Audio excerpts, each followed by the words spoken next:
Just do it? Yeah. Okay. Hey, this is Dave Hause, and you're listening to Walking the Floor. I'm walking the floor over you. Walking the floor. I'm walking the floor. Walking the floor over you. Hola, señores y señoritas. I am Chris Shiflett, and you are listening to Walking the Floor. Greatest goddamn podcast in the world, right? Your favorite podcast, Walking the Floor. Let me just start the show today by saying Happy Memorial Day. I think this is the first time I have ever remembered the holiday in advance, like when I'm recording this thing, because I was recording a few days before you hear it, and I always forget Thanksgiving, Christmas, all that shit. Forget it every time, but this time I got it. Happy Memorial Day. As a matter of fact, I'm about to head up to Napa, California for the Bottle Rock Festival. I'm a little bit nervous. We've had lots of Foo Fighter rehearsals because, you know, we're going to headline Sunday night. Not very many Chris Shiflett rehearsals, and it's been a few weeks since we played a show, so I'm a little nervous about that, but I'm sure it'll be great. I've got a couple gigs. I'm going to play in the VIP tent for the rich people, and then I'm going to play on the minor family stage for the poor people, for the people. Those are the people. I like playing festivals because that's when you always get to hear new bands and new music, and they're fun. If you want to get ready for all your summer festivals, make sure you get on over to Spotify and listen to the Walking the Floor playlist that I created. You can find it on there. It's right under my artist profile or whatever. Check it out. Subscribe. I update it here and there, and keep it fresh. Walking the Floor Spotify playlist. While you're at it, don't forget, all you Brits, to buy some tickets for my London tour 2017, June 13th and June 14th. That's right. June 13th at the 100 Club. I'll be opening up for Nick Sester from Jet. June 14th, I'm going to be over at the Water Rats with my buddy Sam Palladio opening up. And those are both solo acoustic shows. And you're going to want to go listen to my new record, West Coast Town. Get yourself ready for that, because that's pretty much, I'm just going to play the record from start to finish, maybe throw in a couple of covers, but it's going to be all like, acoustic mellow style version of it. Okay. You know what time it is. It's time for Old Uncle Shifty's Gear Roundup. This is my favorite new part of this podcast. Today, people, I'm going to be talking about amps, amplifiers, amplification. I got a new touring rig. You may have seen on my Instagram, I posted a picture of my new amp rig. I got a Vox AC30 head with a Vox 412. And that's one. And then I got a Friedman Brown Eye that I've had for a few years. I have that thing set at 50 watts, and I A/B between those. I don't run them together, although that would sound great too. I've been having to learn, it's been a little confusing. It's kind of complicated. I got this crazy pedal board, right? And on that pedal board, I have a little A/B switch, so I can go to either one. And I use them for different things. Got the Friedman is set for that heavy rock distortion. But it's also got the super duper crystal clear clean, right? So that one for the distortion, I don't usually throw any overdrive pedals in front of that. I just let it go, amp tone, right? But the Vox, I have that one set to like a Tom Petty dirty, not quite heavy distortion, but jangly, dirty Tom Petty kind of tone. And then that one, I'll stick the Muffaletta or the Klon in front of, and whoa. It's crazy. It sounds crazy good. I love it. I love me an AC30. I love them both, but I'm really kind of jazzed on the AC30 because that's the new addition to it. But that's kind of how I do it. So I have 4 distinct tones that I can draw from, but then I have to remember okay, if we're going to play My Hero, boom, I got to be in this thing, and I got to have this other thing on. And it's a little bit of tap dancing. And, I'm not getting any younger, and it's confusing. It's like watching your grandpa, try to use his iPhone. It's just kind of fucked up. All right, let's get on over to Zounds. You know what? Now that I've got you all geared up for gear, why don't you go on over to Zounds.com and buy an amp? buy an AC30. They sell them on there, and they make gear affordable. You can split your order total over 4, 6, 8, or 12 monthly payments. There's no minimum purchase required, no exclusions. They have absolutely free shipping on every order, and every person you talk to over there is a real musician. Sounds.com. Get on over to it. Okay, let's get to today's interview.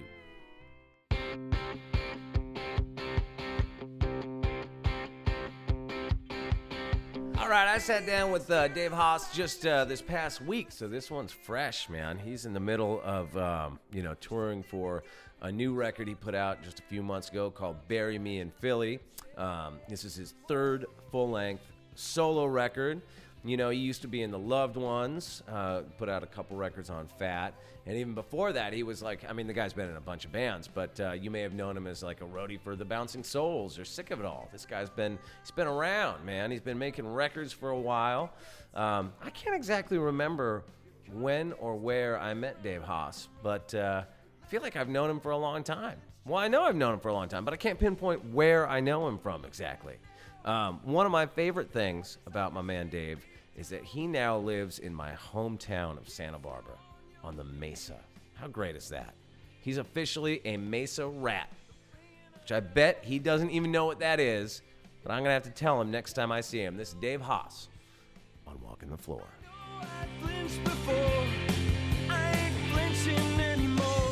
How was U2 last night? They were incredible. I mean, I'm rarely at a show of that. I mean, I guess there's rarely shows that are that Not big. too many bands that can do a stadium like was that. trying to figure that just out. can make a stadium feel like that. Have you guys played at the Rose Bowl? I've never played at the Rose Bowl. I've been to a couple shows out there. Man, it's some production. And they, Yeah. in particular, went for broke. You know what I Right. mean? There's a huge screen, and it was great. I definitely was like, we need more production. Yeah, it starts getting your mind. Yeah. We need to bring out a different LD. And Yeah, what about a giant screen, Yeah. you know, Yeah, in a that's- club? it's hard enough to tour anyway, much Yeah. less when you start adding in fucking lasers and Exactly. shit. Man. Jesus. They were great. Yeah. That's, With a band like U2, you sort of forget. And I didn't go to the show. I wish I had, but from where I live, it would have been like a 7-hour odyssey to get there. Right. But you forget how, like, you forget why U2 is one of the biggest bands, or maybe the biggest band in the world. Until you go to the show and you're like, oh, right. That's why. I texted a friend of mine that was up in a whole different section. I didn't even find him. Right. And said, I definitely know why they're the biggest band since the Stones. Or, Right. or whatever it Yeah. is. You know, whatever Yeah. that statistic is. Yeah. I mean, I would think they probably are, right? Yeah. I mean, probably if you look at album sales and ticket sales and all that stuff, and they got to be one of, if not the. They're incredible. I mean, they're just a great band to begin with. And the Edge has got to be one of the best guitar players. Yeah. I mean, everything is so innovative, but then also played clean. Right. You know, right. it all sounds just like the record. All the effects Yeah. are there. I mean, Yeah. it was pretty impressive. I can't think of a live performance that I've attended where I was like, wow, the band and the sound and the production are all spot on. They were amazing. Yeah. Yeah. It's a funny thing with touring. I just did a run of shows. Yeah. And when you look at something like U2, I mean, what I did was literally the exact opposite. You know what I mean? In size and scale. And, Yeah, you know, yeah. and like you forget, like, I don't know why I'm even going into this, but like there's so much when you're on stage, like there's so much out of your hands when you're touring at a smaller level for the crowd to get your sort of thing across. You know, you're reliant on like a house sound engineer and Yep. all that stuff that can, like, you know, people in the audience don't think about that. You know what I mean? That can like completely derail your fucking show. Well, I obviously was down here to do this and see you too, so it got me thinking about. See, I think of it a little differently when I see them up there doing their thing, and there's maybe 1,000 people working that show. Right. I think of it the opposite way. Like, isn't there more So many out of your options to go control? wrong. Yeah, and I was gonna, Yeah, I was gonna totally. ask you that Yeah. this morning. Was like, well, when you play a show even of close to that magnitude, I'm sure you guys have played shows like that. Yeah. Doesn't it seem like you're kind of out of control. Well, I'll tell you a funny story, because since we're talking about, U2 in particular, and the Edge obviously has like one of the most insane guitar rigs. So I've never seen it, but apparently there's like a city of people underneath the stage, and he's got like people operating his pedals for him and doing all these moves and stuff. Yeah. My rig is nowhere near that level of, technical whatever. Yeah. But it is kind of gnarly. Like, I have like this crazy pedal board, and the rest of the guys in Foo Fighters make fun of it all the time. And it is kind of like, it's a little insane. It's got a lot of pedals on there. Yeah. And then it's got some other strip that actually controls them that theoretically, if something goes down, because I was having at one point a lot of pedal board problems where my shit would just go out. And then your tech has to run out there and start unplugging things. It's just guesswork, Yeah. But we were rehearsing last week because we're getting ready to go on tour, and so I have my new pedal board, and it's like all fancy, and put all these new shit in there, and a new amp rig, and I'm A/B in between things, and it's not that complicated, but it's complicated, Yeah. And it went out, right? And it just happened to go out when my tech was like at Tour Supply getting something, so he wasn't there, and he's the one that built it. So I honestly don't know how it operates. Like, really? I seriously, I've never opened up the guts. Like, I have no fucking idea. It's just, he built it, and it generally works. But like, it was one of those funny things where like, the song stops and everybody's looking at me, and I have no fucking I have no solution. Because I honestly, it was fucking Spinal Tap. Like, it was one of those things like, fuck. This is why I never fucking used pedals back in the day, man. Yeah. Because they always fuck up. And even when they're not seeing, even when it's supposedly it's impossible for it to go down, that shit still goes down. So what do you do? We stopped. We had to wait until my guy got back from running an errand to fucking fix it. And I honestly, like, we're just start ripping shit apart. But what would you do, like, if you were playing in, I don't know, in Ohio somewhere? Would you just pull out and go right into the amp? Yeah, absolutely. Yes, because I know that I could always just do that, and and assuming it's not a problem with the amp. I mean, sometimes your amp blows up. What are you gonna do? Right. I mean, sometimes shit just fails. But But like, I feel like in our band, generally, if it's a technical fail, it's usually me. There was a minor one actually last night, wherein I was close to the end of the show, and Bono was going on a bit of a rant about not an angry one, but he was just riffing on something, right? And I was like, man, he's really taking a while between songs, and this is the culmination of the show. Obviously I know there's an 11 o'clock curfew and things like that, so I'm kind of watching with a little bit of knowledge of how shows work. And he finally turned around and he was like, and we would be playing this song if we weren't waiting for Edge. I've heard his shit goes down like kind of frequently. Yeah. Well, I would imagine, man. Yeah. It's like it's a lot of little plugs to plug in. Yeah, something like that. Yeah, a lot of patch cables, I would imagine. Yeah, that's funny. A friend of mine was just out. Actually, one of the guys that texts for us was just out on tour with Rat. Really? And told me this horror story where the bass player's rig something went down with the bass player's. I think it was like, I don't remember now what it was. Some technical fail. Yeah. That was like, it sounded like it was like his fault. Like maybe he was struggling to tune his bass. There's like some ridiculous thing that wound up taking, it was something like 10 minutes or something on stage, which as a performer. Oh, yeah. 10 minutes on stage. That's like 17 hours. Well, we've played shows that probably were 10 minutes. Right. Exactly. Totally. Load in, drive 3 hours. And like, yo, we're a hardcore band. We just played for 10 minutes. Exactly. Yeah. 10 minutes. Dwarf style. Right. 10 minutes for a rig to go down. Forget it. Yeah, that's heavy. Yeah. Hey, how did you wind up in Santa Barbara? It was really random. I was on tour opening for the Gaslight Anthem, and they were doing a promo tour of that record, Handwritten. And I think they booked it pretty late. Right. And so there were really long drives. Like there was a West Coast run and then 2 or 3 days off. Right. Before they played Minneapolis or something. And my management at the time were like, hey, you need to get to LA, and we have some meetings we have to do. We have to figure out who's going to put out this record. Right. So I flew down to LA, had the meetings, and they were like, look, to pay for it, we'll book you into Velvet Jones to open for Lucero. And I was like, oh, okay, Lucero, they're great guys, great band. That sounds fine. What's Santa Barbara? Where is that? Had you never played there before on tour? I think I had been through. No, I did. I played there once with Frank Turner. Okay. But for people listening that don't know, that is my hometown. Yes. Which is why I'm asked. Which is why I'm curious. Yeah, I know. Because it's kind of an odd choice It is. for like a touring musician, of for like a guy like you, To I not would be think, in especially LA. you're from Philly, I would think you'd maybe move to New York. Maybe you were in New I don't know, but like, or maybe if you're gonna move to the West Coast, it's San Francisco, it's Portland, it's you know what I mean? Like, Yeah, it's a little very off the beaten strange. path. And when I heard that you had moved there, I was like, God, that's so rad. Yeah, I'm so it is jealous. rad. I want to move there again. Man, it's amazing. And so I met the woman who I'm going to marry this summer, actually, at that show. Stayed in touch, and Is she a native Santa Barbara? yeah, area? she's from Really? Carpinteria. That counts. Yeah, That counts. So yeah, again, I was pretty. I'm not well versed at all in the Central Coast. I didn't know anything. Yeah. I'd seen Sideways. That was probably the sum total of what I knew about it. It's just like that. Man, oh yeah, exactly. Yeah, Paul Giamatti's just running around everywhere. Yeah, everywhere. But it didn't take long to fall in love with her, and it didn't take long to fall in love with the place. You know, we went up to Big Sur, and Right. she showed me around, and I mean, it is a magic Yeah. place that. When I was kind of figuring out what my next move was going to be, when I was leaving Philly, you know, like the Bouncing Souls were, you got to move to the Jersey Shore. And, Right, you know, there were right. friends in San Francisco and Yeah. friends in LA that were like, why don't you come here?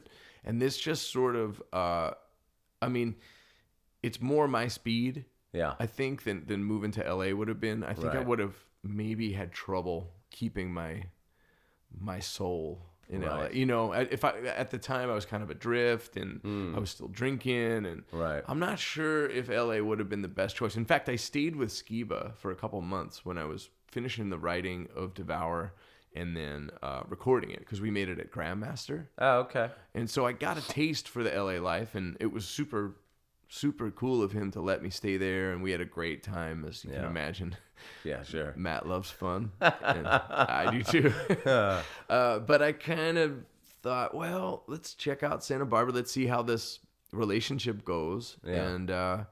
and it clicked. Where are you, like your haunts? Where do you hang? Where do you live? I If you don't live- mind I- saying. no, I You live- don't have to list like your actual address or anything. Well, Chris, no, I live on the Mesa, so wow. yeah, Amazing. so it's My brother lives on the Mesa.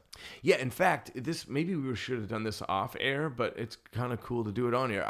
I need to get his number from Oh, you. sure. Because he gives guitar lessons, right? Yes. I need to get. He is a guitar lessons. fantastic guitar teacher, and he teaches at the shop that we all learned how to play at. You told me Yeah. this. In fact, I was Jensen's having- Music for those of you in the 805 area code. Yeah, I was up at Mesa Cafe eating one morning, and a friend of mine said, "Hey, you know that's Shiflet's brother?" And I texted you. I was like, Yes, I remember that. There's no way your brother's at Mesa Cafe," and you were like, "Actually, yeah, there's a good chance that is him. He's the best guitar player in our family." I was like, "What?"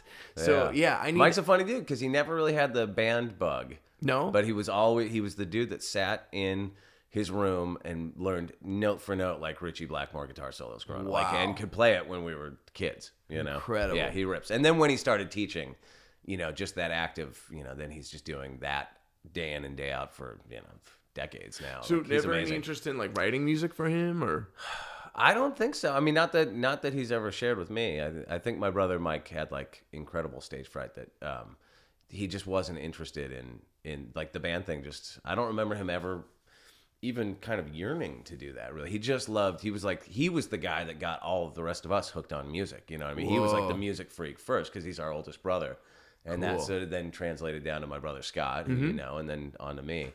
But I don't think he ever really like. I don't think that was ever his path, you know? Huh. Yeah.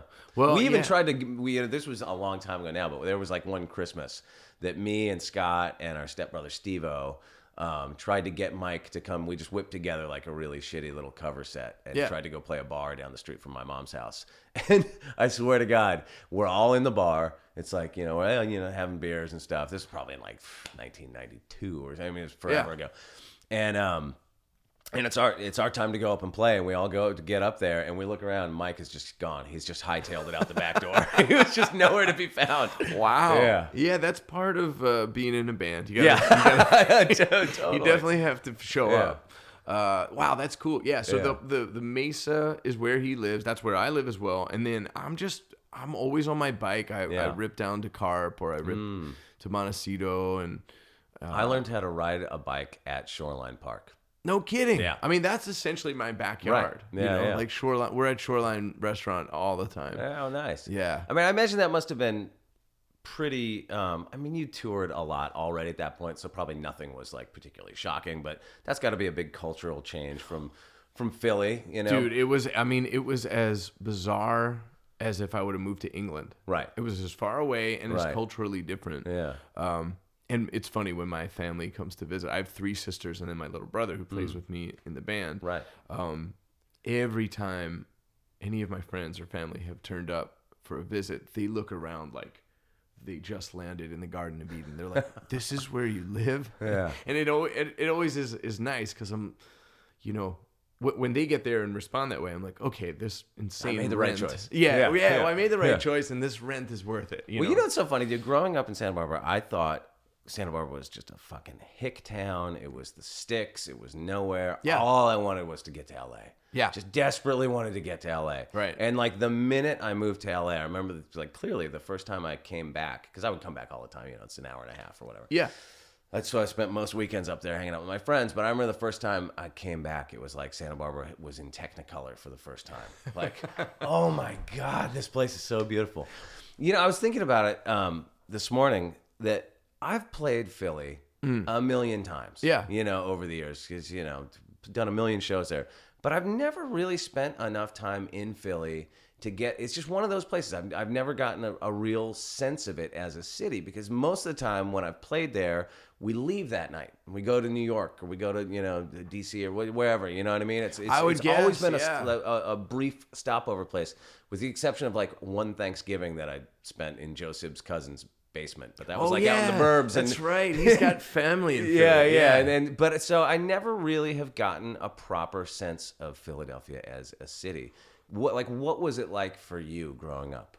Well, Were you in like the downtown area? Were you out? No, out, I was outside I of the was city, in a working class neighborhood, little enclave out northwest of the downtown. Okay. It's funny you say that, because at one point when I brought my girlfriend out there, we were riding around my old neighborhood, and she was like, "Wow, you were like a real American boy." and it occurred to me, I was like, "Yeah, I guess so." You know, like almost like a cliched Bruce Springsteen song or something, Right, you know, right, or like a lyric that he wouldn't write, that somebody else would, trying to be. Well, him. it's funny, you know, coming from the West Coast, and I never traveled until I was in a band and started touring. Yeah. And so I had, you know, images of what it would be like to go to Pittsburgh and Philly and New York and, you know, anywhere in New Jersey or whatever, based on exactly what you're talking about. It's based on Bruce Springsteen songs, or like the Billy Joel video I saw in 1983. You know what I mean? Totally. And it's funny, like, you know, when it's not your place,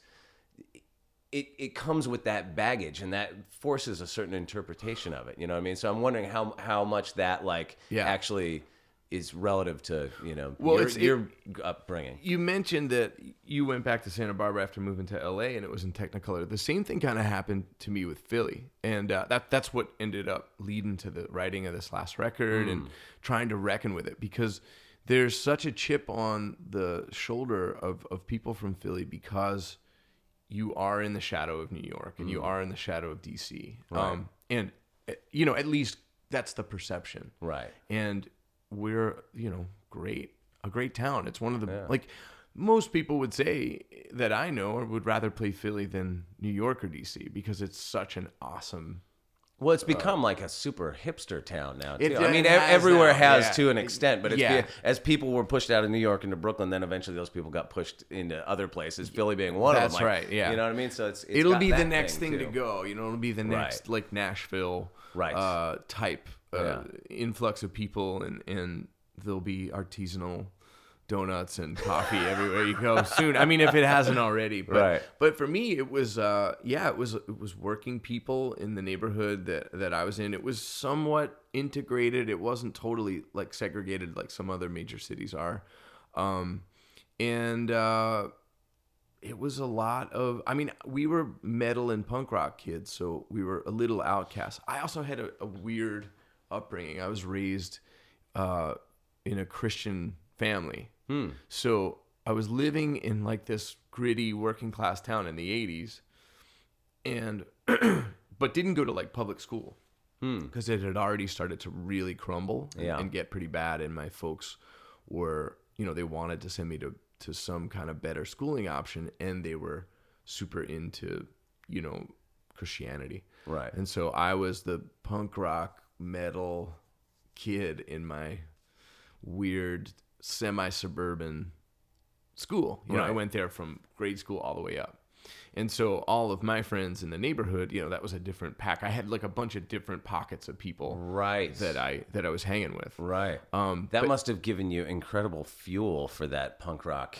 It really did. Yeah. I mean, that's the funny thing. Like, you know, now I guess, you know, being 3 records in and having done all the stuff, like you start to form like a narrative of like, oh, you know, when you do stuff like this, you're like, well, I guess I got to think about how my life worked out or whatever. Yeah. Isn't that the funny thing about doing promo of any kind or interviews of any kind? I think about this all the time. Like, and I'm as guilty of this, so it's totally hypocritical for me to make this judgment. But, you know, you get asked all these questions that you really don't give a fuck about. Like, nobody ever sits there and like goes like, why do I like the things that I like?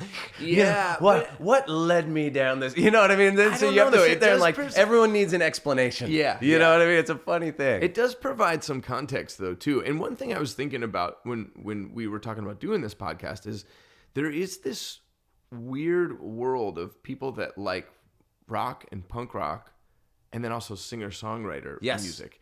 And you are kind of running like down the center of that lane.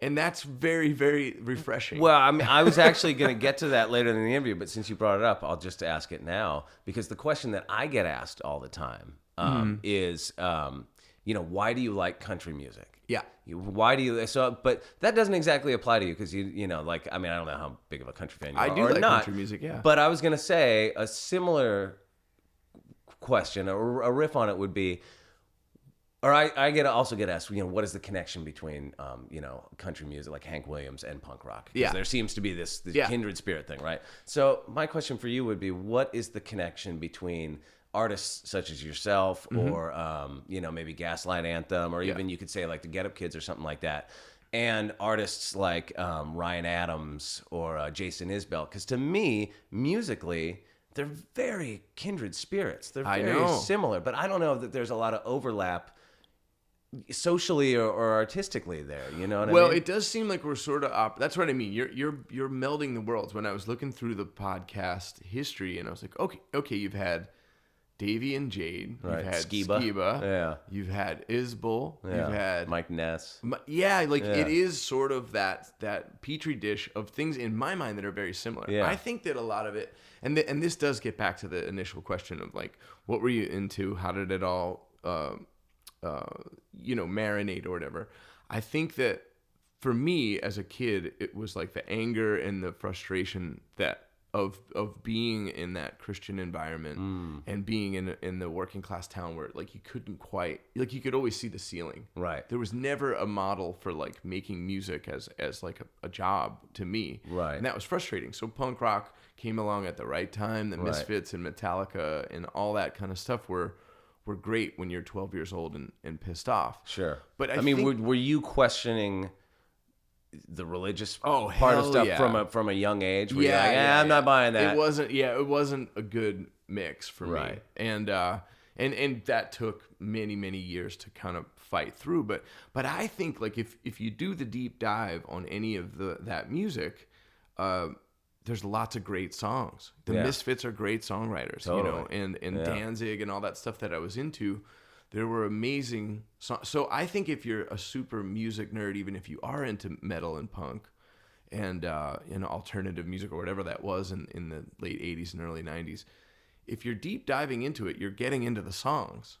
And so as I got older, that's what always stuck out was song. Okay, that's a better song. Why am I gravitating towards track 4 or whatever? And usually it's because the craft of the song it stuck to my ribs. And so that's the common denominator to me with Ryan Adams and Jason Isbell, and Mike Ness and you and the Foo. You know, without great songs, the Foo Fighters aren't. You know, it's not the same thing, right?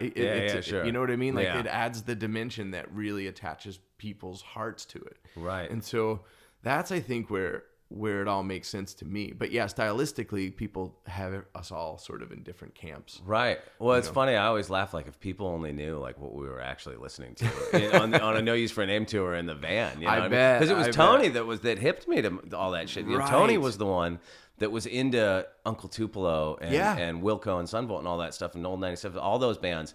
That was my introduction to it, was through him. I mean, when we'd be driving down the road, he always had an acoustic guitar with him, and he'd be singing Uncle Tupelo songs to us. You know what I mean? And that's how I got into that shit. You know? He was so aware of how like songs work on a much more like theory based level. To me, like he was able to put in all those cool chords. Right. Well, he was all about the melody. I remember that. From early on, like, you know, from the first album I worked on with them, that was his whole thing, was, you know, the melodies. He was just like a Beatles nut. It was exactly. all about the melody. Yeah, it's all about the melody, but then he would support it with those crazy chords that, like, you know, a lot of times I'll rely on just your standard 1s, 4s, 5s, and 6s, you know, to get me through the day. But it gets the job done. Yeah, it does. It does. And like, all right, hope the vocal works. Yeah. But yeah, he was able to underpin all that stuff with those Beatlesy chords that I've been trying to dance with for years. You know, like at least throw something in here and there to kind of bend the air. So where did your interest in punk rock come from? Like, how did you get exposed to that? Well, I had a couple older friends, and so they were already going through. I initially was into the first band ever that I loved, that like they were my own, was this band, the Hooters, from Philly. Oh, sure. And actually, Eric, the singer and songwriter, produced Bury Me in Philly. Right. So yeah, it was a real coming together of like, you know, of like my... Did you have that moment with him where you're like, dude, you were my first love? He's like, bullshit. Hell yeah, we did. Yeah, we did that. In fact, there were many moments like that making the record where he'd pull out a crazy instrument and like, try this, and I'd be like, this is crazy. This is like the guy. This is the guy. Yeah.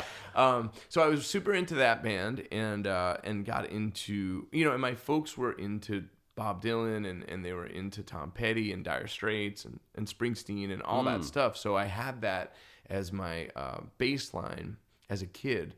The Hooters felt like my first band, you know, that they were like, I'm into them and my folks like them. I discovered this. This is my music. And looking back, it's bizarre because, you know, there's pictures of me looking at the liner notes of that record at like age 7. Really? Which is really young to care about the liner notes. Totally. And so, but that's what you did back then. Yeah. You know, because you just had, you just, you know, obsessed on that sleeve. Right. That was all you had. You learned everything that was on that sleeve. Right.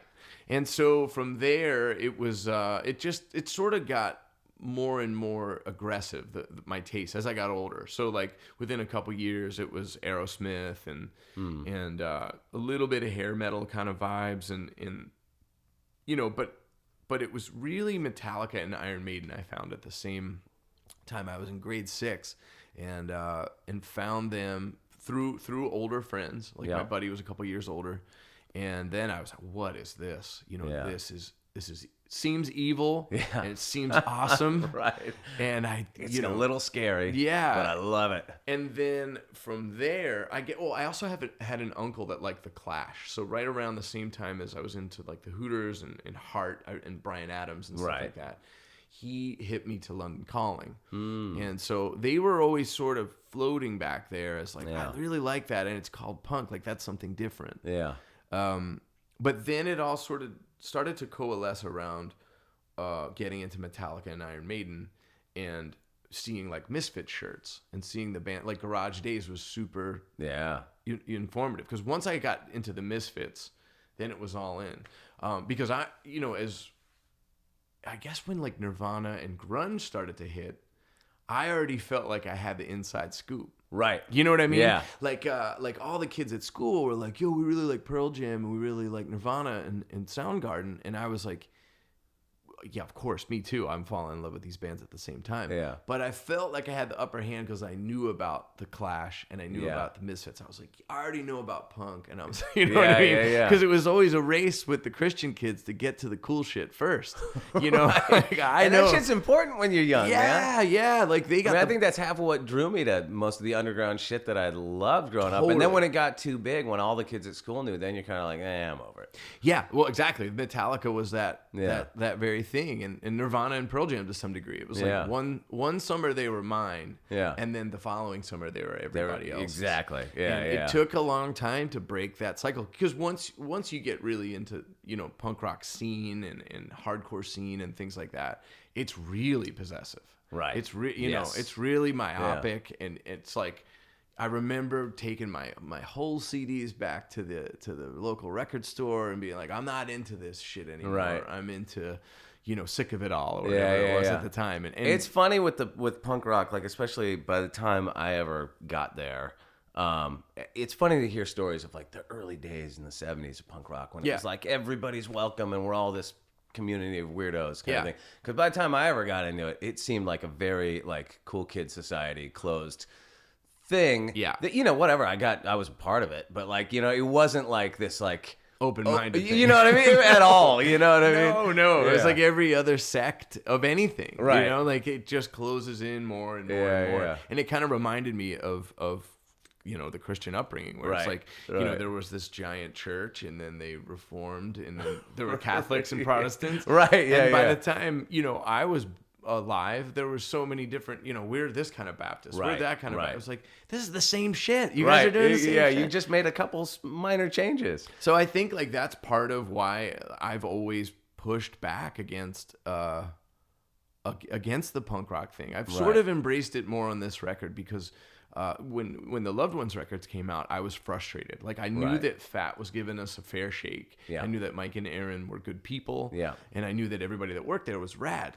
But the thing I didn't bargain for when I made that first Loved Ones record was like questions and interviews, like, what's it like to tour with Fat Mike? Right. And it would drive me insane. Like, I want to talk about the record that I just made. Like, what's it like what's NoFX do in their backstage? It's like, that's what you're asking me. Like, I'll tell you the one that used to drive me nuts. Like, and I think it got, I don't have a sense of if there's any of this left in the punk rock world, but in the mid 90s, like when I was in No Use for a Name, there was a sense of the Fat world, and I'm sure the Epitaph world too, but which were kind of the same world, but different labels or whatever. Sure. That those were like, Fat was just pumping out the same thing over and over. It had a uniform look, it had a uniform sound, and you were just sort of part of this thing, and all the bands were kind of the same. There was like people within the punk rock community that weren't a part of it sort of oftentimes tended to sort of dismiss it in that way, and also, and I, that it was like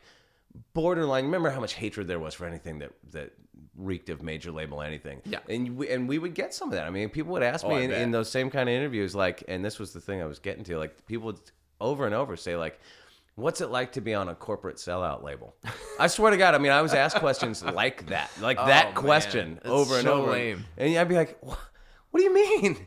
I'm on Fat Records. Like, what are you talking about? Yeah, this is like the as close to a utopia label as you can find. Yeah, which is why we went there. But I didn't bargain for how much focus was going to be on the culture surrounding it and not on the music. And so I think just over time, I've always tried to put, maybe it's the Groucho Marx thing. Like, I don't want to be in a club where they'd have me as a member. But, I'm the same way, man. But I do also think like it is the definition of what I relate to with punk rock is that spirit. Like, no, I'm gonna do what I want to do musically and creatively, and be fierce about it.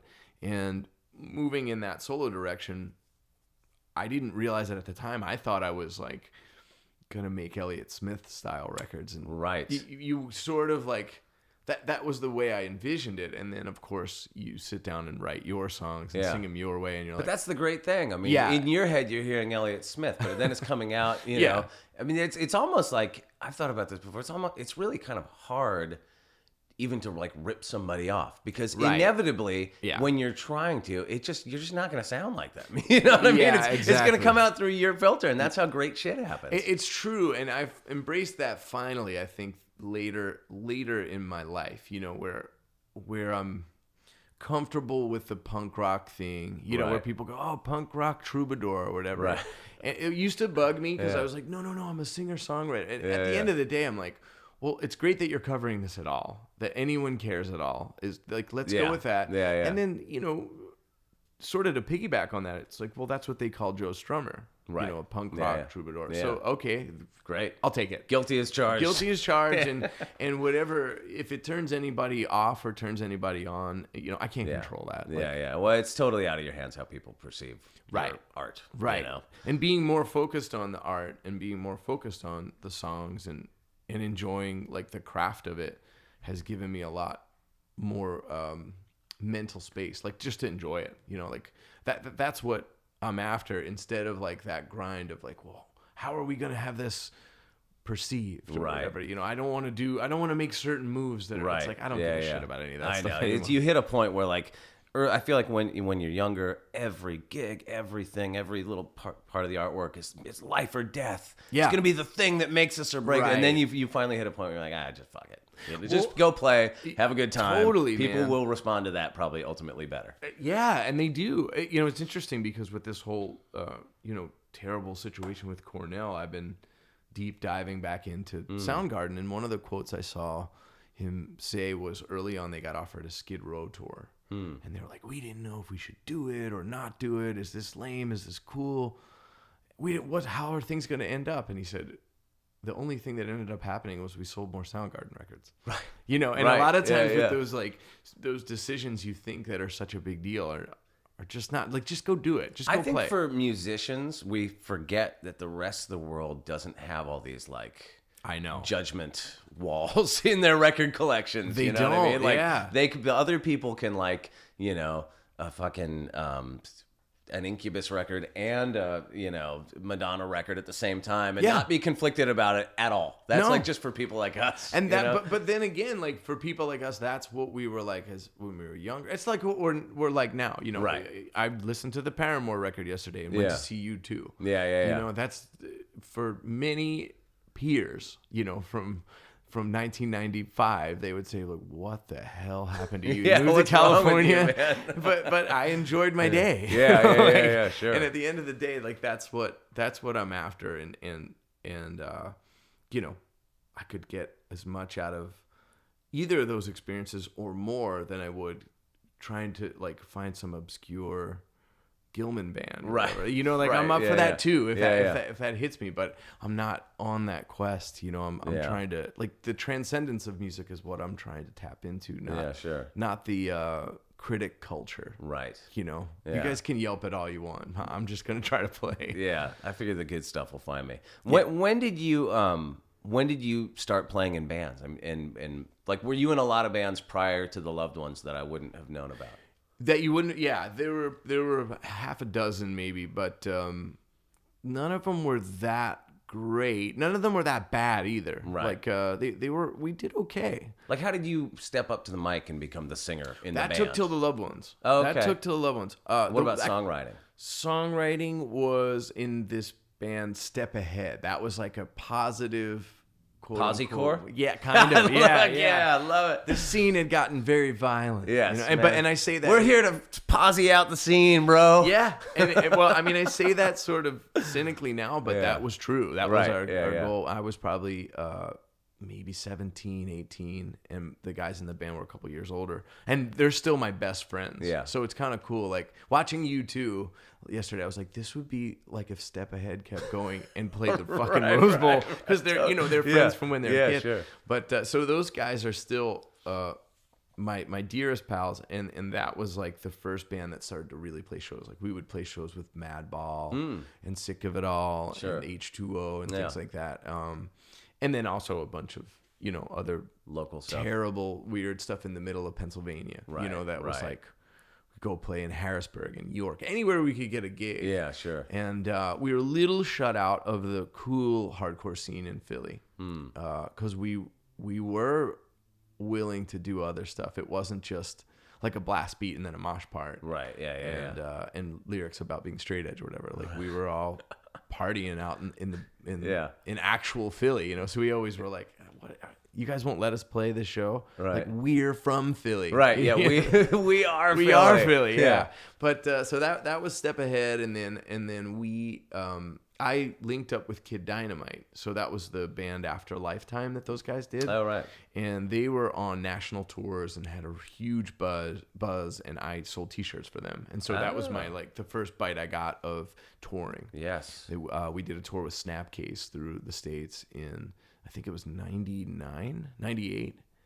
And I kind of saw how they were doing it and then formed this band, The Curse, that was a lot like that. Right. And I was much more focused on songwriting. My friend Dan, who's actually in Paint It Black and Lifetime, and he was the guy who wrote a lot of the songs in Kid Dynamite. He kind of showed me a lot of stuff about like, well, here's how songs work, and he was a big guiding light. He turned me on to the Replacements. Not the Replacements. I got turned on to the Replacements earlier than that, but I'm trying to think of what there was a big band that he hipped me to.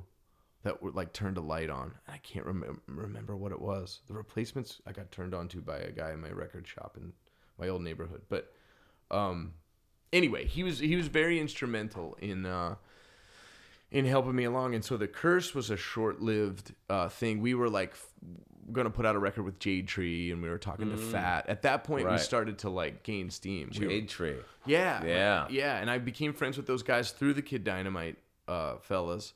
And started to become more part of like the touring scene, you know, like they opened a bunch of shows for Sick of It All, and I had with Step Ahead as well. So my face, I think, kept turning up. Right. And then Sick of It All asked me to work for him. Oh, really? Yeah. And so The Curse The Curse was somewhere in there, but yeah, I did about a year's worth of roadie work for them, and that's where I met. I mean, just so many people. Right. You know, European festival circuit that I wasn't aware of, and they were on Fat at the time. Yeah. So that was pivotal. And then I worked for the Souls. Oh, okay. As a roadie too. So between the Bouncing Souls and Sick of It All, I did this band, The Curse. I feel like I knew that. I knew that you worked for Souls. I didn't know that rest as. Yeah, it's a long time ago now. Yeah. But I met so many people in that realm, and The Curse kind of didn't work out. It was too hardcore, really. Right. Like there were songs in there, and if you go back and listen to them, it's like, well, you can see what I was working towards. Right.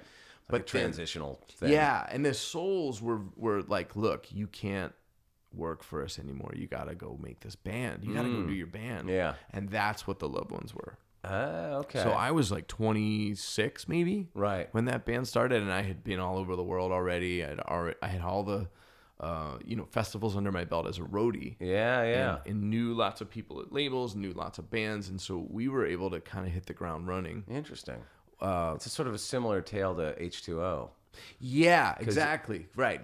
They skipped a couple steps, but he worked for it. You know, like he was out there working. Sure. And I always kind of had that argument when initially people would sort of throw stones. It was like, look, I just asked my friends for shows when I got a band together. Right. If I knew your friends, I'd ask your friends. Right. You know, and we would play. These were just my friends. Yeah, and we would sue me. Yeah, we'd play at the West Philly Squat too if I still knew those cats. Right. But I know the Souls, and they said that we could play. So our first show was like at the Trocadero. By the way, that's how this industry works. So well, I know, but there was that sort of punk rock guild thing, and like our first 3 shows were with the Bouncing Souls and Hot Water Music and Alkaline Trio. Great. It was like boom. Yeah, we were off to the races, and I didn't even quite grasp that was that we were accelerating at such a rapid rate. You know, and we made 1 EP for Jade Tree, signed to Fat, and put out the full length, and then we were touring internationally pretty quick. What was the circumstance with Loved Ones ending? Or was it just like a hiatus that sort of never came back together? Like, because it's a funny thing with bands sometimes, and I've had this happen to me over the years, multiple times, where sometimes you can just feel with a band when the sort of the air goes out of it. And it just has that thing where you're like, you know what? I think we've run our course. Yeah, I don't know. I think we had something really cool going on both record cycles, or whatever you want to call them now. I mean, I look back at them as record cycles, but we were just kind of pummeling through. Right. I kind of just organize them in my mind that way. But we put out the first record, played as a 3-piece all over the world, and generated a heat. People liked the band, and people were excited. And I probably overcorrected because because of what I was describing earlier. You know, I probably was like, I don't want to be perceived as only a punk band. Like, I'm writing songs here. I want the songs to be front and center. Yeah. And so we added a lot of pianos and added a lot of things on the second record that would push us into a different realm. And we ended up touring with the Hold Steady. Like, it kind of worked on in some ways. Sure. And then in other ways, I think maybe we pushed too far away from what was working. Right. We had a couple member switches and toured really hard on the second record, and started to burn out internally. Okay. There were like some of the common disputes of like publishing and all that stuff, and the usual band the killers. usual bullshit. But were you already starting to work on solo stuff while the band was going? Because your first solo record didn't come out till after Loved Ones, right? Or did it come out during the Loved Ones? It came out in 2011. Okay. So the last Loved Ones release was an EP in 2009. Okay. And so we sort of took a break, and then when we fired it back up, we had some really rad tours. Like, in 1 year we did a bunch of shows with AFI, a bunch of shows with the Souls, and then we went on this big long Gaslight tour where they had broken. But on that Gaslight tour, I kind of was... Frank Turner opened, we played, and Gaslight played. And I was watching this guy from England play with an acoustic guitar, and really do well. Yeah. I was watching Gaslight, who had sort of distilled a very similar thing to what we were doing down into like the elements that were connecting with people. Right. And I was like, you know what? They're doing this maybe better than we did it. And I kind of want to be writing songs anyway. Yeah. So in like looking back, maybe that tour was kind of a light bulb where I was like, I don't know, maybe this has run its course. Right. And maybe I do just want to play acoustic guitar for a while. And I do want to just focus on songs and learn how to do that. And so I think that's what happened. I mean, it was foolish in a way because we only had 2 albums out. Right. And we had a lot of great things going on. Yeah. And if we would have made that third record, it probably would have gotten to another level. Probably, kind of yeah. And looking back, I know that because now I've had to, I restarted. Right. And the second solo record I put out, Devour, was mostly songs that were going to be the third Loved Ones. Oh, interesting. Yeah. So, well, that's interesting because in my mind, and correct me if I'm wrong here, but is your second solo album maybe lean a little more Americana? Yeah. Than the latest one? Yeah, the latest one, we kind of burned the barn a little more. And I mean, we put all kinds of stuff in there. Because you had my man Mitch Townsend involved in that second one, on the second one. The second I was one wondering if some of that instrumentation is him. It's him, Dave Hidalgo on drums, Bob Thompson on bass, and then Bo from My Morning Jacket on keys. And we did it at Grandmaster, and we went in with a vision. Like, I had a vision for the whole record in terms of how I wanted it to lay out. I knew the sequence going in.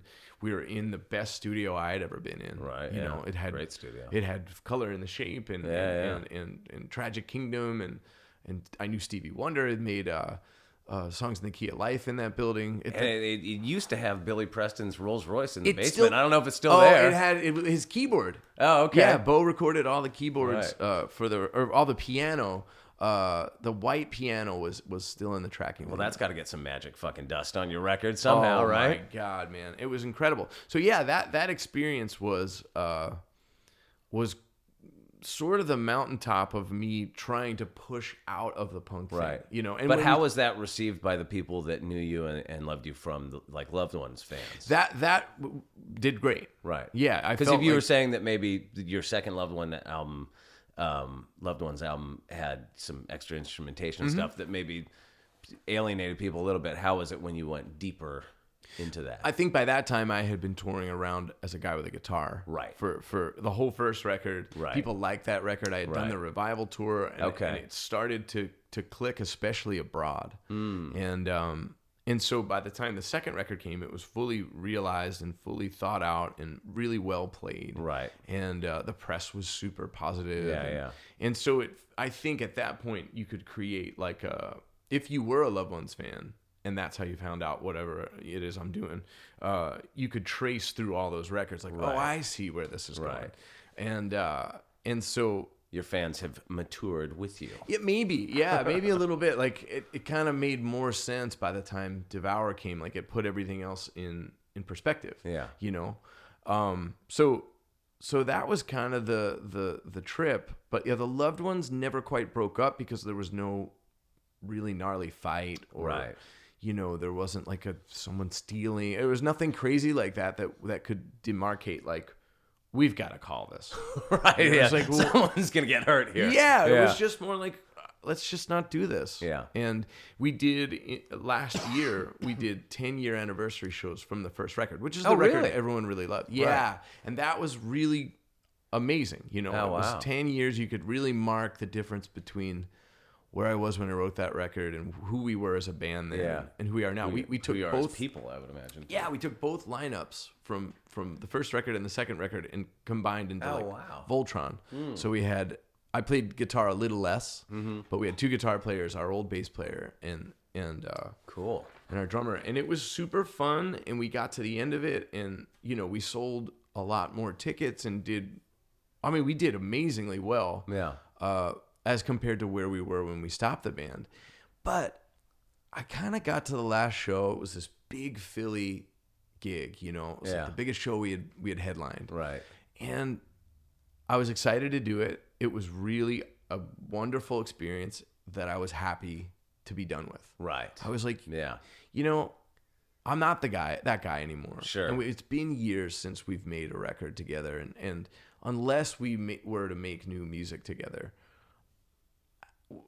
I'm ever forward, I was okay to look back for about 10 shows, and then I could feel myself like, I'm doing other shit. Like, I don't want to do this. Yeah. Oh, I get it, man. And so that would be the only way you would see a loved one's thing happen is if we made new music. Right. Like, I'm not. Well, how come there was around a 4-year gap between full lengths for you? It's like solo full lengths, because the second one came out in 2013, and then this the one latest just one came came out. out 20. And I know you had like a single or an EP or something between them. Yeah, I did this band, The Falcon, with Danny from Alkaline Trio, and then two guys from the Lawrence Arms.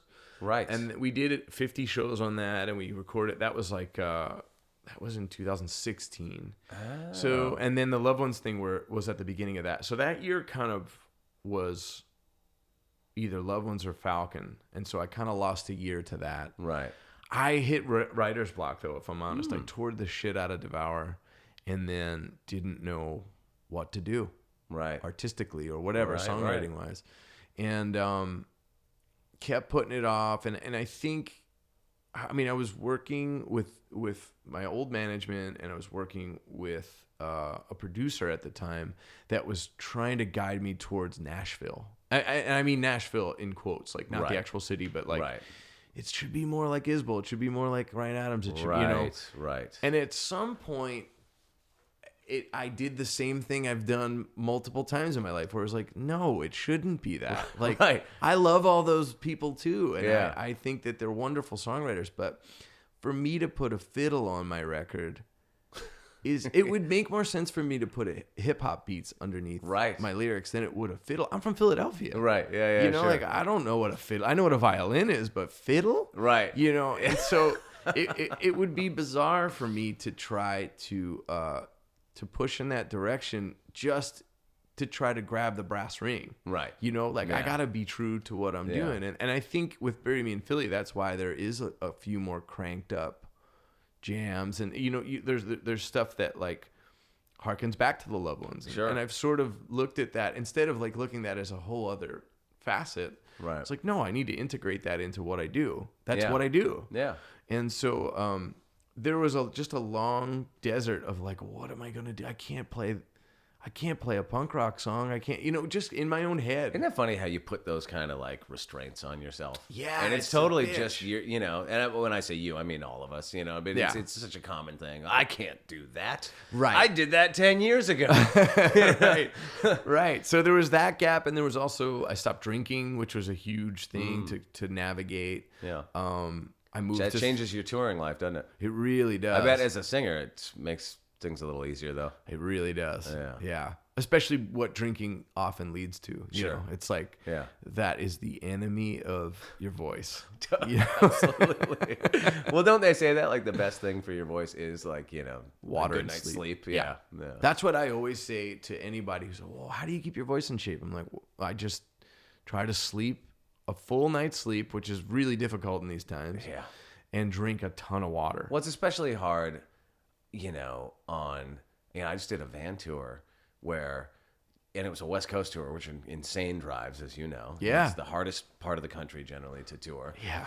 And so you wind up playing a gig, and then you're there, and it's loud, and you're talking really loud, and so you're starting to get hoarse, and then you get back into your hotel room, and I don't drink either, so I'm not like out all night partying. Yeah. But you get into your hotel room, and you're just like, awake. I know. Oh no, that cup of coffee I drank right before the set doesn't seem like a great idea now. I know. And you got to leave the next morning at 9 a.m. You know what I mean? It's almost impossible. It is. To get a good night's sleep on a tour like that. Yeah, I know it is. I mean, we just had our first bus, Nice. like in Europe. Yeah. And That helps. I thought so. I love a bus tour. But then I was like in the bunk wondering, like, am I going to be able to afford this? Like, am I crazy? All right, that's a Like, whole nother what kind are the of stress. ticket counts? And Yeah. like starting to sweat all this shit in the bunk because you're right. You're still up. You're still wired from the show. And so I had a whole different anxiety that would descend on me when I would get into the bunk. But yeah, it's tricky, man. I mean, all those things are what you have to mind in terms of like you got to make those little tweaks to ensure that the show is paramount. You got to make sure you get that sleep and somehow. And I'm such a creature of habit. Touring for me, like I'm like. Oh, no kidding. I'd like before we play, I got like 10 things you got to go do, and if I don't do it, then I'm all freaked the fuck out. Oh, about it, You know what I really? mean? Well, you kind of, you know what I mean? It's like I Like definitely have OCD vibes? a little bit. I Okay. get into that a little Huh. bit. Yeah. That's interesting. Yeah, I try to. I mean, I'm probably susceptible to like letting that in, and so I'm usually like do anything but sweat it until right before I gotta play. Yeah. And then go on and do the thing. Boom. So yeah, it's a different kind of management of anxiety. Do you have a regular band of musicians that you work with consistently, or does it vary from album to album, or even tour to tour? It varied from album to album. This is the first time I've brought out like a touring band that was meant to be sort of like my Heartbreakers or whatever. Right. Where I put together, I like handpicked people. And Jay Bentley's son is one of those people? Yeah, because I Miles. saw him at our gig at the Red. Or I saw Jay. I don't know his son. I didn't even know he had a son that was a bass playing, touring age human. He wasn't until now. Oh, no shit. Yeah. He's a rad. really good guitar player that played bass a bit, and was working at Hurley. Oh. And so when we did the Bad Religion tour, Jay and my brother and I really we did it as a duo, me and my brother Tim.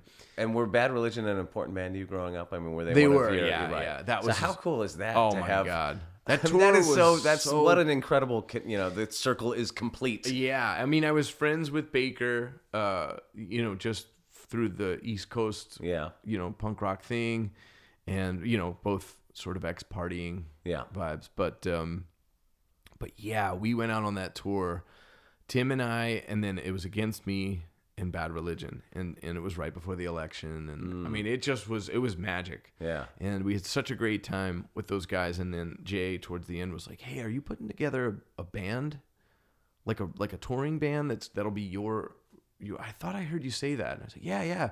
And he said, "Would you try out my son?"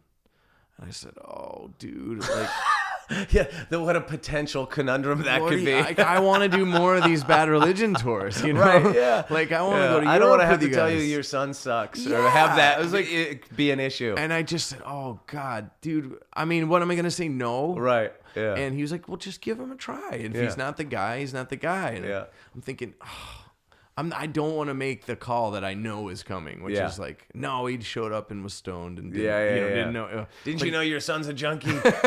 But he was terrific, and he's a great guy, and Cool. he gets on with my brother really well. And but yeah, that show we played with you at the Redwood was the first show for that band. Yes, right. So that was the first show, and then didn't you just end the tour with the sold-out show at the Troubadour? Yeah, we did. I mean, how in insane San is Francisco. that? What a great...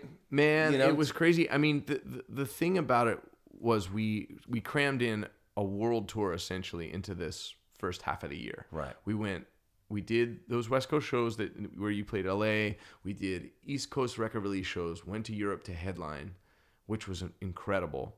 And then we did a full run of North America. Well, it seems like, from an outsider looking in, that something clicked on this record where you're just in the, zeitgeist more or something. You know what I mean? Or like, are you having more success this time around? I just feel like I see your name popping up with greater frequency than in the past or something. You know what I mean? I'm wondering what it is what worked differently this time. Well, I think just I don't know. I mean, I do feel like the waters have risen a bit, the boat's a little higher up and but not like, it's not like a breakout success thing by any stretch. Right. But it does feel like a step up was made, which is nice. A sold out show at the Troubadour. That is not an easy accomplishment. I mean, here's the thing. In the most jaded city in the world. We were waiting to put the band together after Devour. Like, we wanted to have a band on that record. Yeah. And just financially, I couldn't figure out how to do it, and it wasn't time. Did you tour it like just you and just a guitar? Just a duo, me and my brother. Oh, okay. Yeah, he came on board playing keys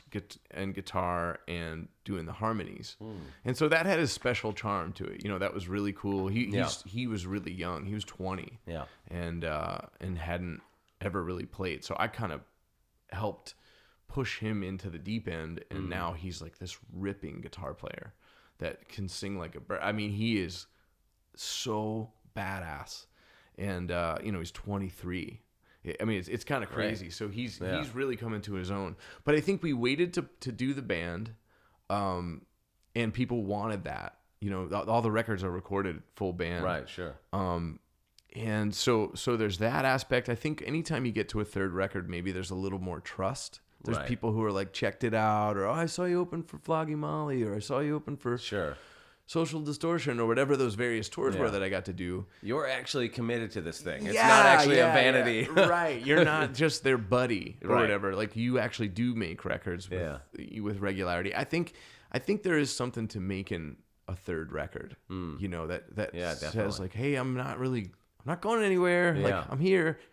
You can trust me. Yeah. And I also think maybe stopping drinking and like getting out of my own way a little bit and committing to like, okay, we're going to do this. We're going to make this third record. We're going to go, we're going to try getting into a bus and going around Europe and like playing some bigger shows. And some of that is it's really scary for me. Like, you don't want to make the wrong step. And then you sort of realize that over time, like, it's fine. Like, if something doesn't work, you just do something else. It's going to be okay, man. It's all going to work out. It's going to be okay. And so I think it's been nice to get back to work. It's been nice to have people respond to it. And it looks like you have a lot of touring yet to come. We do, yeah. I looked on your website at your tour dates, and it looks like it stretches out through the summer. Yep, it stretches out through the summer, and then we've got the fall that's already starting to click into focus, and we'll be busy. And I have essentially 2 more records shaped. They're not fully completed, right? But that's got to feel good. It does feel good, yeah. And well, it was funny going to see you 2 last night. You're like, maybe I should slow everything down. right. And maybe I need to get a Memory Man and an AC30. And I need to take out like every third chord and just make it all about this big melody. Of course, like some things change when you get like inspired in different ways. But I do have go home and write your version of New Year's Day. There you go. Those songs are incredible, man. Fuck yeah, they are. I mean, they just like you said, you forget that. Yeah. Like, someone had to sit down and write that. Yeah. They didn't just appear in the mist. No. With 10,000 people And for those guys, like, obviously they were drawing on a bunch of different influences, but like, they're a great example of nothing ever sounded like that till they did it. There was never a song that sounded that way. Yeah. Yeah, it's wild. But yeah, so it's nice to have work ahead. It's nice to have people excited about it, and I'm doing all kinds of weird stuff, like I'm not necessarily waiting around for like, for Ryan Adams to call me. But if you're listening, Ryan, feel free to call him. He's happy to support. Obviously, I love him. And I guess the only reason I say that is like, instead of being worried about playing the right shows or the right tour or what, I'm just trying to work and keep this band that has committed to this music that I've made, keep them busy. Right. You know, they're people with lives. Yeah, too much downtime, shit starts to splinter out. So everybody's right. going to go get another gig. Exactly. And they're really talented. It's probably the most talented bunch of musicians I've played with. Yeah. You know, we have a name. We've called it. It's Dave Hause and the Mermaid is the way we're touring. So it's I like that it's not the Mermaids. Right. There's something about that it sticks. You know? Yeah, the Mermaid is like, you know, that everyone, a lot of people have asked like, well, what is that? And I'm like, well, it's truly whatever it is to you. Right. You know, it's an elusive thing. Like, you can figure that out, right? I'm not just giving one of those weird answers that, you know, but it truly is like, it could be anything that swims away from you just when you're about to grab it. But though that band is terrific and we've gelled, we've played, I think, like 65 shows already. And so we're ready to do like the festivals in Europe. Yeah. That'll be exciting. Yeah, that's great. It's great when your band's at that point where you're like, I'm not fucking worried about anything right now. We're going to get out and kill it. Yeah, just give us a stage to play on and we'll do our best. And I think you'll like it. That's kind of the way I'm thinking about it, instead of sweating every like, you know, oh, it's per diem day or it's, I'm not worried about that shit. Right. Just go enjoy it. Yeah, it's really fun, man. And I'm fortunate to have gotten through that little bit of wilderness of self-doubt and uncertainty and like, you know, just getting too much rust in the wheels. Right. I have one last question for you. Shoot. Because I was listening to your album this morning. Why does it feel so good to sing swear words? I didn't realize how many swear words were on my latest record until I was about to put it out, and I had to go re-sing all those songs to make clean versions of them. I did the same thing. Yeah. We haven't used them once. We haven't used the clean versions once. Right. Oh, maybe there's a station in Good. Philly that might be using one of them. But Well, I was thinking, of course, specifically that song "Dirty Fucker." yeah, I was like, God, that sounds like it was fun to sing. it was really fun to sing. It's really fun to play. We've been ending the set with it. And obviously things changed in November. There's the king of the Dirty Fuckers is currently running the show. Yeah. So I've been just trying to exact a little bit of you know, like get the crowd pointing it in a direction. Right. You know. Yeah.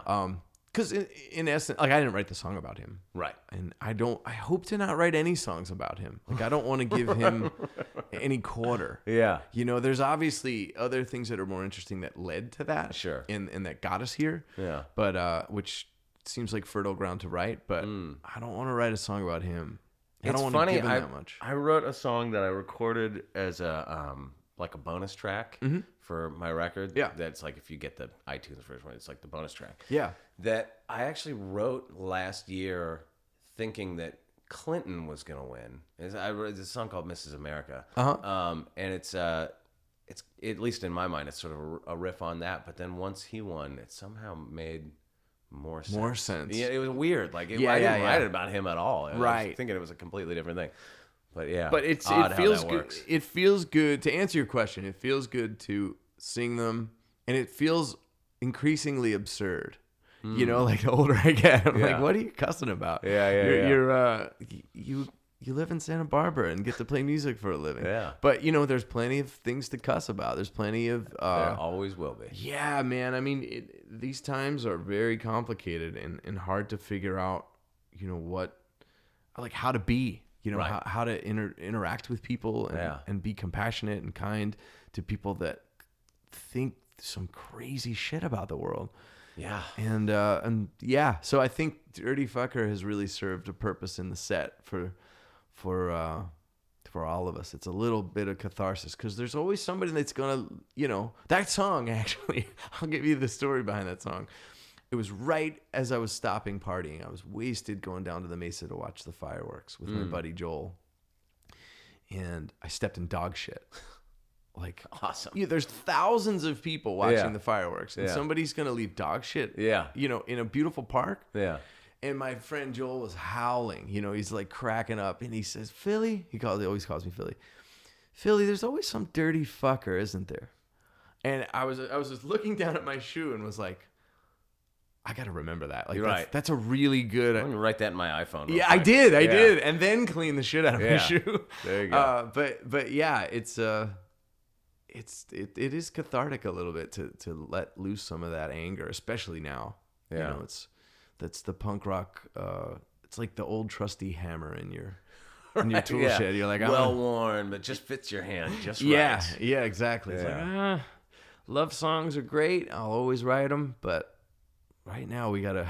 We need a dirty fucker. Yeah, we gotta talk about this dirty fucker. They left shit on my front lawn. Yeah.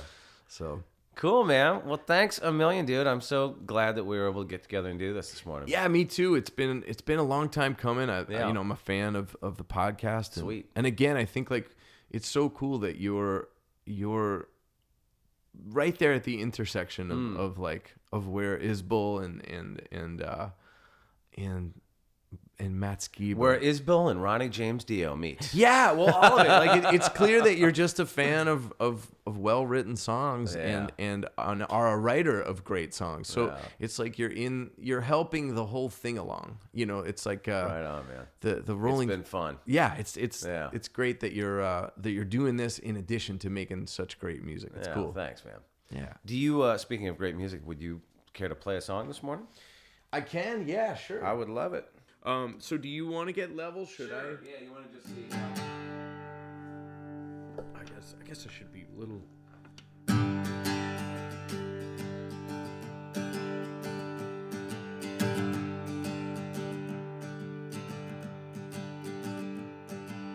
All my friends got dirt beneath their fingers. With the neighbor kids, they always shoot away. We're on the team that always lose. Weak paychecks and weekend blues. Bills that come that we'll forget to pay. And you get ground so down that you'll forget the sound she makes when she calls out your name. So slow down, hear that low sound. Learn to love the clatter of the chains. Stay true to me, divine Lorraine. We're the ones whose work you put your name on. We're the ones who said those lyrics that you stole. You do the crime, we do the time. You dirty fuckers, steal and shine. Pretty soon we'll be out on parole. But the middle of the road, it takes a toll. You get ground so down that you'll forget the sound she makes when she calls out your name. So slow down, hear that low sound. Learn to love the clatter of the chains. Stay true to me, divine the rain. Yeah.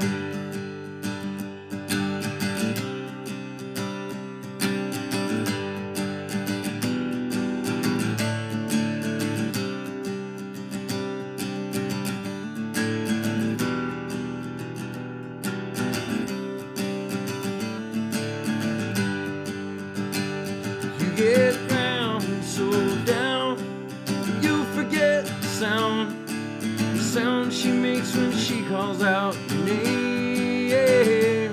So slow down, hear that low sound. Learn to love the clatter of the chains. Stay true to me, divine Lorraine. All my friends got dirt beneath their fingers. We scratch our little grooves into the grain. My mama said you can be anything, so we made these songs that we could sing. We washed the dirt off dancing in the rain. We learned to love the clatter of the chains. Stay true to me, divine the rain. Stay true to me, divine Lorraine. Woo! Best sound check ever. Thanks, man. Was that? You just went. Yeah. Oh, it felt sounded great. Yeah. It felt good, so I just figured to keep going. finish right. Then the false start happens, and you're like, okay, now I'm really doing now this. Now the pressure's on. right. As a total aside, has anybody ever told you that you look like? It's just a funny thing. You look like you could be related to Spike Slauson, and you also look like we could be somehow related. I've heard that one. There's Spike from Gimme. Oh, yeah. There's something. I've not heard Spike, but I've heard. Like if Spike and I had an illegitimate love child, it would have been you, my friend. I am. I'm the illegitimate child of Spike and you. Yeah. I'm gonna start saying that. And you can't stop singing.